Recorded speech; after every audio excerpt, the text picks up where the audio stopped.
네, 월요일 아침입니다. 아침에는 꽤 쌀쌀하죠? 그러다가 오후가 되면 또 후덥지근하고요. 가을이 우리에게 성큼 다가왔음을 느끼게 해주는 일교차인 것 같습니다. 건강관리 잘 하시기 바랍니다. 손석의 손안의 신문 시작하겠습니다. 일면부터 보시죠. 네, 오늘 일면은 크게 두 가지로 나뉘어져 있다고 보시면 되겠습니다. 바로 어제 열린 북한 정권 수립 70주년 구구절 행사 소식 하나가 있고요. 그리고 3년 만에 다시 발병한 메르스 환자에 관한 소식들입니다. 경제지들은 이번 주 발표될 부동산 대책에 관한 기사들을 또 비중 있게 싣고 있고요. 신문 한번 펼쳐보도록 하겠습니다. 먼저 중앙일보로 가보도록 하겠습니다. 어제 열린 구구절 행사에 관해서 관심 있게 봤던 부분이 바로 시진핑 주석의 참석 여부, 그리고 열병식에서 어떤 전략 무기들이 등장할 것이냐, 이런 부분들이었습니다. 자, 그런데 시진핑 주석은 참석하지 않기로 한 것 일찌감치 결정이 됐으니까 일단 차치를 하고요. 자, 전략 무기가 어제 등장하지 않았습니다.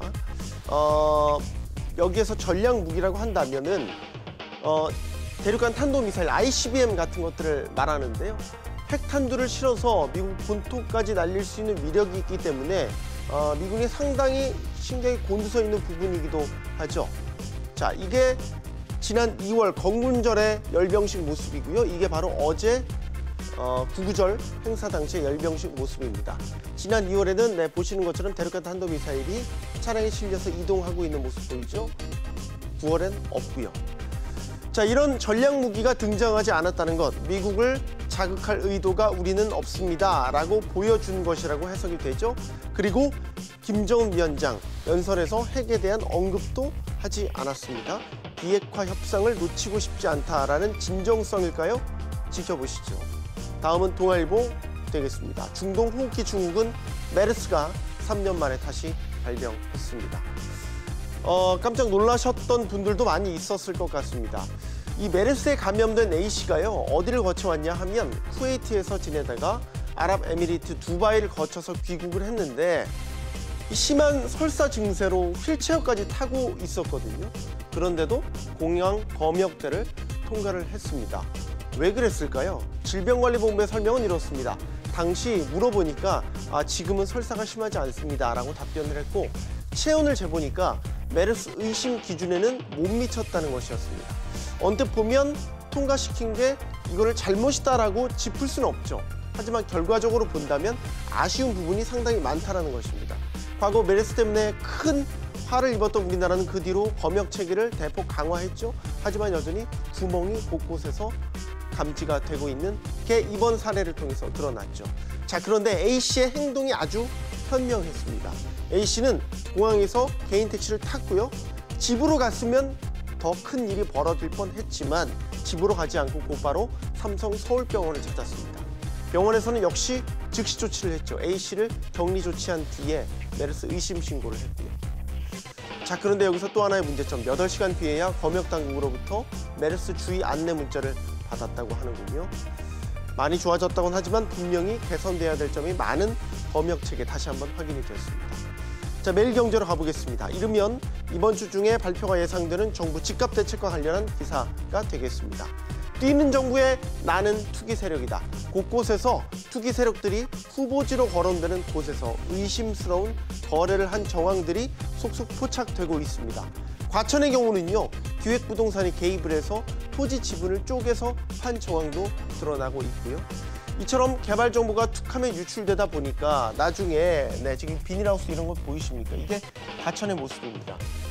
지금 이렇게만 본다면 땅값이 얼마나 비싸게 사지만 이게 나중에 수용 보상이 되면 미리 개발 정보를 알고 차지한 사람들 때문에 보상비나 올라가게 되고요. 이런 것들이 분양가의 전가가 되기 때문에 선의 피해자들이 발생하기 마련이죠. 물론 이번에는 한 여당 의원이 대놓고 정보를 공개했지만 말이죠. 자, 다음은 조선일보 기사가 되겠습니다. 부동산 얘기를 하나 더 해보도록 하겠습니다. 조선일보 기사가 되겠는데요. 여러분 혹시 지방 원정대라고 들어보셨습니까? 지방에서 요즘 서울에 집 사려고 난리라고 합니다. 말 그대로 요 상태라고 합니다. 매물 나왔다고 연락을 받으면 지방에서 돈 뭉치 들고요. 바로 서울로 상경하는 이런 원정대들이 많다고 하는군요. 지방 집값은 죽을 쓰고 있는데 서울만 집값이 급등을 하자 안 되겠다, 더 늦으면 그나마 사지도 못하겠다 이렇게 생각한 지방 투자자들이요, 매물이 나왔다는 소식만 들렸다 하면 곧바로 돈을 가지고 서울로 올라온다고 합니다. 그런데 아이러니한 거는 서울로 올라오는 도중에 집값 올랐다고 연락받고요, 다시 내려간다고 합니다. 이게 웬일입니까? 무슨 전쟁 난 것도 아니고요, 주택시장이 그야말로 난리통입니다. 원인 제공자가 누구죠?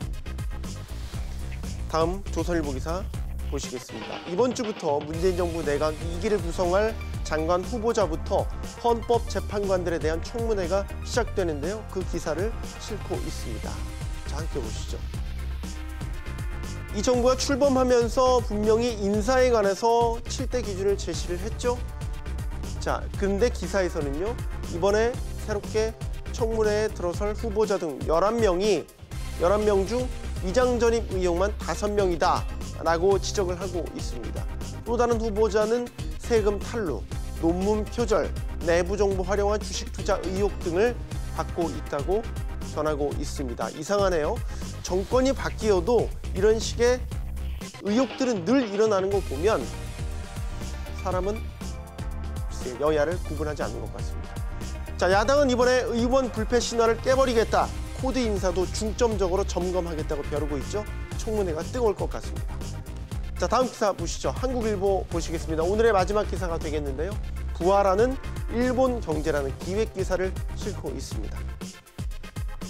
일자리가 넘쳐나는 일본 경제 집중 진단했군요. 내년에는요, 어느 정도 일자리가 많냐면 졸업하는 대학생들에게 완전 고용이 가능할 정도로 일자리가 아주 쏟아져 나온다고 합니다. 이렇게 가까운 나라인데도 불구하고 우리와는 확연한 차이를 드러내고 있죠. 취업 천국 일본, 바늘구멍 한국. 그러면 고용 환경이 이렇게 정반대인 4가지 이유 무엇이 있을까요? 여기서는 이렇게 짚고 있네요. 베이비 부머가 은퇴하자 젊은 층의 기회가 돌아갔고요. 네, 이 부분입니다. 관광객이 급증하면서 서비스업 고용이 더 늘고 있다고 합니다. 여기다가 대기업과 중소기업 간 임금 격차도 우리나라보다 크지 않다고 하는군요. 적기 때문에 구직자들이 굳이 대기업에만 목매지도 않는다는 겁니다. 이렇게 되면 인적 자원이 효율적으로 분산이 되는 효과가 나타나게 되죠. 참 말 그대로 삼박자가 잘 맞아떨어진다는 생각이 듭니다. 부럽군요. 아무리 일본이라도 잘하는 건 배워야죠. 배워서 더 잘해야겠죠. 순속의 손안의 신문 마치겠습니다.